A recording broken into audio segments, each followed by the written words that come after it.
Hi friends, welcome back to couple Banjara Telangana. But ఈరోజు first అయితే అందరికైతే వరలక్ష్మి వ్రతం శుభాకాంక్షలు అండి. అందరు చేశారా? నేనైతే ఈసారి చేయలేదండి, ఎందుకంటే డెలివరీ అయ్యాను కదా, నాకు చేయడానికి టైం లేదు, చేయకూడదు అనేసి అయితే చేయలేదు. సో అందరూ బాగుండాలి, అందులో అయితే మనం ఉండాలి. సో వీడియో ఏంటి దబ్బా అనేసి అనుకుంటున్నారు కదా, తమిళ చూస్తేనే అర్థమవుతుంది కదా. అవునండి, మనం ప్రెగ్నెన్సీ ఉన్నప్పుడు మనకు కొన్ని కూరగాయల స్మెల్ వస్తూ ఉంటాయి. ఆ కూరగాయల్లో ఏ కూరగాయల స్మెల్ వస్తే మన స్టమక్లో ఉన్నది బేబీ బాయ్, ఏ కూరగాయల స్మెల్ వస్తే మన స్టమక్లో ఉన్నది బేబీ కదా తెలుసుకోవచ్చా అంటే తెలుసుకోవచ్చు ఫ్రెండ్స్.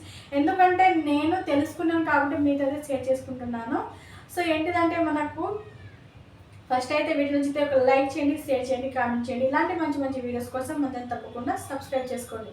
సో మనకు ప్రెగ్నెన్సీ టైంలో ఆనియన్ స్మెల్ అంటే ఉల్లిగడ్డ స్మెల్ వచ్చిందంటే మన కడుపులో ఉన్నది 100కు 100% బేబీ బాయే ఉన్నట్టే. ఎందుకంటే నాకు బేబీ బాయ్ స్టమక్లో ఉన్నప్పుడు ఈ ఆనియన్ స్మెల్ అనేది అసలు పడేదే కాదు. ఆనియన్ స్మెల్ చూస్తేనే నాకు ఎక్కలేని వామిటింగ్స్ అయిపోయేదండి.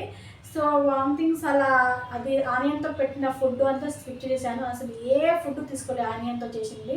నాకు అంత వామిటింగ్స్ అయిపోయింది. అది కట్ చేయాలన్నా నాకైతే అసలు ఏడుపు వచ్చేస్తుంది. ఎందుకంటే వామిటింగ్స్ అవుతూ ఉంటే మనకు ఫుడ్ తినాలనిపించేది. అసలు చేత కాదు, ఎట్నో అయిపోద్ది నీరసంగా వాళ్ళంతా.